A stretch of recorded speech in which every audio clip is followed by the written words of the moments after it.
CG board class 10th और 12th student के लिए हमने इस क्रैश कोर्स को ऐसे डिजाइन किया हुआ है कि हर एक चैप्टर से हम 10 मिनट के 5 वीडियो लेक्चर्स बनाएंगे। इनमें हम उन इंपॉर्टेंट टॉपिक्स को कवर करेंगे जिनसे प्रीवियस ईयर के क्वेश्चन पूछे गए हैं, जिनसे फ़ायदा ये होगा कि 40 से 50 मिनट में आपके एक चैप्टर प्रिपेयर हो जाएंगे और आप इजीली 90+ स्कोर कर सकते हैं। 5 दिसंबर से कंटिन्यूड इस कोर्स में मैं सीजीबीएसई सपोर्ट की तरफ से आप सभी का वेलकम करता हूँ। आज के लेक्चर में हम पढ़ने वाले हैं पैरेलल प्लेट कैपेसिटर के बारे में। जब इसके बीच में सिर्फ एयर रहता है या फिर डाई इलेक्ट्रिक स्लैब एक डाला जाता है तब उसका कैपेसिटेंस कितना होता है। इससे पहले के वीडियो लेक्चर्स के लिंक डिस्क्रिप्शन में डाल दिए गए हैं, प्लेलिस्ट बना के वहाँ से जाके आप देख सकते हो। या फिर सबसे अच्छा वे ये है कि टेलीग्राम चैनल को ज्वाइन कर लो, वहाँ पे सारी चीज़ें अवेलेबल कराई जाती हैं। PDF के फॉर्म में भी आपको इंपॉर्टेंट क्वेश्चन 2021 के लिए वहीं पे दिए जाएंगे। तो हम स्टार्ट करते हैं इस टॉपिक को। यहाँ पे है पैरेलल प्लेट कैपेसिटर। ये जितने टॉपिक मैं पढ़ाता हूँ सारे बोर्ड एग्जाम के जो इंपॉर्टेंट क्वेश्चन जो पिछले ईयर्स में आए गए हैं उन्हीं पे बेस्ड है। तो यहाँ पे एक पैरेलल प्लेट कैपेसिटर मैंने बना दिया है जिसके प्लेट के बीच का डिस्टेंस d है, प्लेट का एरिया a है। यहाँ पे सरफेस चार्ज डेंसिटी के फॉर्म में लिखते हैं क्योंकि जब भी एक प्लेट आ जाती है मतलब चार्ज डिस्ट्रीब्यूशन की बात होती है। अगर लाइन चार्ज हो जाता है तो लीनियर चार्ज डेंसिटी लेमडा के फॉर्म में लिखते हैं। अगर सरफेस चार्ज आ जाता है, यहाँ पे प्लेट है, सरफेस चार्ज है, तो इसके फॉर्म में इसके चार्ज को लिखते हैं कि पर यूनिट एरिया में कितने चार्ज इसमें प्रेजेंट है, इसके फॉर्म में लिखते हैं। तो सरफेस चार्ज डेंसिटी Q/A है, Q जहाँ पे पूरा चार्ज है और ये इस प्लेट की एरिया है। इसके बीच का पोटेंशियल डिफरेंस V है, दोनों प्लेटों के बीच। V की वैल्यू E/D है। D क्या है? इन प्लेटों के बीच का डिस्टेंस है और E इनके बीच का इलेक्ट्रिक फील्ड। अब आप बोलोगे सर यहाँ V = E/D, ये तो पहली बार सुना है। तो देखो यहाँ पे मैं एक चीज़ बताता हूँ। V की वैल्यू क्या होती थी?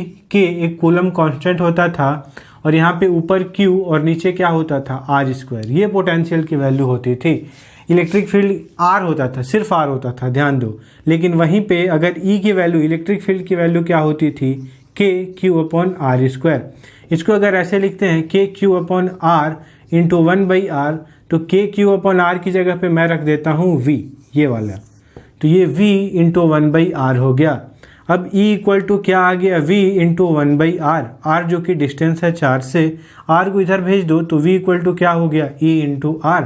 मतलब कि E × डिस्टेंस ही क्या होता है? पोटेंशियल। समझ में आ रही बात? तो E × डिस्टेंस, E में अगर इलेक्ट्रिक फील्ड में डिस्टेंस से मल्टीप्लाई कर देते हैं तो पोटेंशियल निकल जाता है या पोटेंशियल का डिफरेंस निकल जाता है। तो वहीं से बार बार V की जगह पे इसमें E × D ही हम यूज करेंगे, ठीक है ना। तो ये हमको क्लैरिटी रखनी है। अब पहला कंडीशन है, यहाँ पे देखो कि यहाँ पे सारा इन्फॉर्मेशन मैंने लिख दिया है। सरफेस चार्ज डेंसिटी सिग्मा है और सरफेस एरिया A है, पोटेंशियल डिफरेंस V है, तब कैपेसिटेंस इसका कितना होगा? Q/V, ठीक है। चाहो तो चार्ज को यहीं पे कन्वर्ट कर सकते हो इसके फॉर्म में। जैसे सिग्मा सरफेस चार्ज डेंसिटी क्या होता है? Q/A। तो यहाँ से Q की वैल्यू कितनी आ जाती है? Sigma × A। तो यहाँ पे Q को हमको कभी भी क्या लिखना है? सिग्मा × A, क्योंकि ये चार्ज डिस्ट्रीब्यूशन के फॉर्म में करेक्ट फॉर्म में ही लिखना। तो सिग्मा × A/V, इसको इक्वेशन 1 बना दिया, इसको छोड़ दिया। अब पहला कंडीशन लेते हैं, when only air is present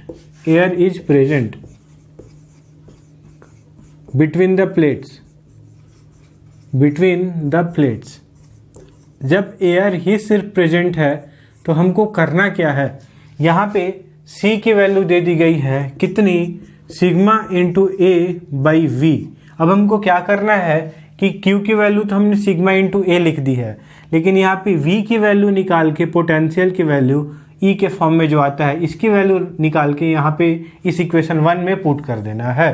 तो चलो V = क्या होता है? हमने देखा था इलेक्ट्रिक फील्ड × डिस्टेंस।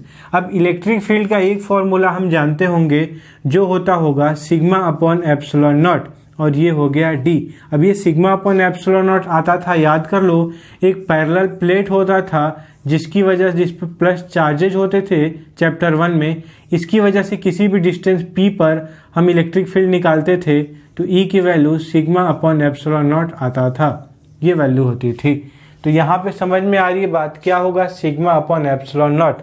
तो यहाँ पे रख देंगे क्या, सिग्मा अपॉन एप्सिलॉन नॉट ई की जगह पे। तो यहाँ से पुटिंग दिस वैल्यू इन कहाँ पुट करना है, इन इक्वेशन 1। तो C equal to sigma into A और V की जगह पे क्या लिख देंगे, sigma upon epsilon naught into D. तो यहाँ पे एप्सिलॉन नॉट ऊपर चला जाएगा, सिग्मा सिग्मा कैंसल, तो A बाई डी। ये हमारा कैपेसिटेंस का फॉर्मूला आ गया। सिर्फ एयर प्रेजेंट है तो epsilon not A by D. बहुत ही सिंपल है, ये बहुत ही सिंपल है। अब इसके बाद हम क्या करते हैं, यहाँ पे ये तो सिर्फ एयर अगर प्रेजेंट है तो यही फॉर्मूला होगा कैपेसिटेंस का, लेकिन बार बार सिर्फ एयर ही प्रेजेंट नहीं होता। तो यहाँ पे हम क्या देखते हैं कि यहाँ पे एक डाई इलेक्ट्रिक स्लैब डाल देते हैं, डाई इलेक्ट्रिक मटेरियल जो इलेक्ट्रिकल इफेक्ट को शो करता है। तो डाई इलेक्ट्रिक स्लैब डाल दिया इसके अंदर, जिसकी लेंथ टी है, इसकी लेंथ टी है, तो एयर सिर्फ कितने डिस्टेंस में प्रेजेंट हो जाएगा, डी माइनस टी, क्योंकि टी तो इसने कवर कर लिया, पहले एयर डी में था।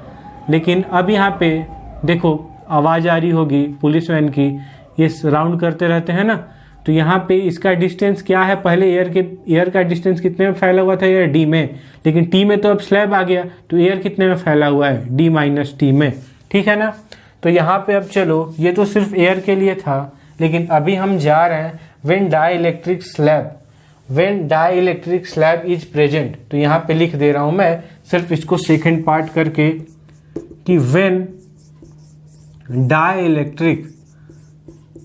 डाइलेक्ट्रिक स्लैब, एक डाइलेक्ट्रिक का टुकड़ा यहाँ पे प्रेजेंट है, तो भी सिर्फ हमको क्या करना है कि इस इक्वेशन में V की वैल्यू निकाल के पुट कर देना है, V in the sense potential. अब ध्यान दो, यहाँ पे जो पोटेंशियल है V, ये V1 प्लस V2 हो जाएगा। V1 मतलब किसके लिए, यहाँ पे मैं लिख देता हूँ, V1 मतलब एयर के लिए और V2 मतलब डाई इलेक्ट्रिक के लिए। तो एयर के लिए पोटेंशियल क्या हो जाएगा, E और किसका, डिस्टेंस का मल्टीप्लिकेशन। तो डिस्टेंस कितने दूर में फैला हुआ है, यहाँ पे देख लो, डिस्टेंस एयर के लिए सिर्फ कितना बचा था, डी माइनस टी, क्योंकि टी में तो डाई इलेक्ट्रिक ही आ गया था। तो E into D minus T यहाँ पे आ गया, डी माइनस टी, ये एयर के लिए डिस्टेंस है, फिर प्लस इस पोटेंशियल की वैल्यू कितनी होगी, डाई इलेक्ट्रिक की वजह से। तो ध्यान दो, ये भी इलेक्ट्रिक फील्ड इसका अपना होगा, कोई दूसरा इलेक्ट्रिक फील्ड जिसका E1 मान लेते हैं, और डाई इलेक्ट्रिक स्लैब की वैल्यू T है। यहीं तक खत्म नहीं हुआ, यहाँ पे आगे बढ़ते हैं, E into D minus T, और यहाँ पे जो E1 होता है, कोई भी डाई इलेक्ट्रिक फील्ड होता है मीडियम की वजह से, उसको अगर एयर के इलेक्ट्रिक फील्ड में कन्वर्ट करना होता है तो उसके डाई इलेक्ट्रिक कांस्टेंट से डिवाइड कर देते हैं। मतलब E1 की जगह पे हम E लिख सकते हैं और इसको K से डिवाइड कर देंगे, जहाँ पे K लिख देंगे, K डाई इलेक्ट्रिक कांस्टेंट होता है।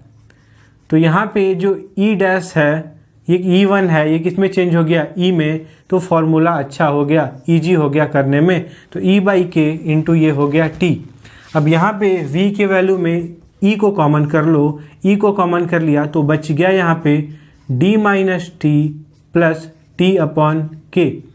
अब देखो E की वैल्यू रख देनी है, क्या होता है, सिग्मा अपॉन एप्सिलॉन नॉट, और ये हो गया यहाँ पे D minus T plus T upon के। अब इसकी वैल्यू पुटिंग दिस वैल्यू कहाँ पुट करेंगे आप बताओ, वैल्यू इन इक्वेशन 1 में पुट करो। यहाँ पे मैं पुट करता हूँ, इजीली आंसर आ जाएगा। तो आप पुट करो इक्वेशन, ये C है, तो C इक्वल टू क्या है, सिग्मा इंटू ए, और V की जगह पे जो हमने सॉल्व करके लास्ट में वैल्यू लाई है, ये है सिग्मा अपॉन एप्सिलॉन नॉट, ये वैल्यू आई है, और ये फिर हो गया यहाँ पे D माइनस टी और फिर प्लस T बाई के। यहाँ से सिग्मा सिग्मा कैंसल, तो C की वैल्यू एप्सिलॉन नॉट ऊपर चला जाएगा, A है ऊपर, और यहाँ पे D माइनस टी और प्लस T बाई के। ये एक फॉर्मूला आ गया, बहुत ही अच्छा। ये कैपेसिटेंस होगा डाई इलेक्ट्रिक स्लैब जब प्रेजेंट होगा। तो बहुत ईजी है, फिर से एक बार पोटेंशियल, दो चीज़ों की वजह से होगा, एयर की वजह से और डाई इलेक्ट्रिक की वजह से। डाई इलेक्ट्रिक की वजह से उसका इलेक्ट्रिक फील्ड होगा, लेकिन इसको कॉमन इलेक्ट्रिक फील्ड में कन्वर्ट करने के लिए कॉमन इलेक्ट्रिक फील्ड में के से डिवाइड कर देते हैं, तो ये इसकी वैल्यू आ जाती है। मतलब मीडियम का जो इलेक्ट्रिक फील्ड होता है वो नॉर्मल इलेक्ट्रिक फील्ड में उसके डाई इलेक्ट्रिक कॉन्स्टेंट से डिवाइड कर देने पे आ जाता है। तो यहाँ पे आ गया, ये सिर्फ d माइनस टी तक फैला हुआ था, ये t तक फैला हुआ था। यहाँ पे e को कॉमन किया, e की value sigma upon epsilon not रखा और यहाँ पे इक्वेशन 1 में इसकी वैल्यू पुट कर दी, तो ये हमारा आंसर आ गया। बहुत ईजी था, मैं ऐसी आशा करता हूँ कि आपको समझ आ गया होगा। कोई डाउट है तो इंस्टाग्राम का लिंक डिस्क्रिप्शन में है, जाके वहाँ आप मैसेज करके पूछ सकते हो। टेलीग्राम को फॉलो करो, टेलीग्राम को ज्वाइन करो। वीडियो देखने के लिए बहुत बहुत थैंक यू। मिलता हूँ अगले वीडियो में।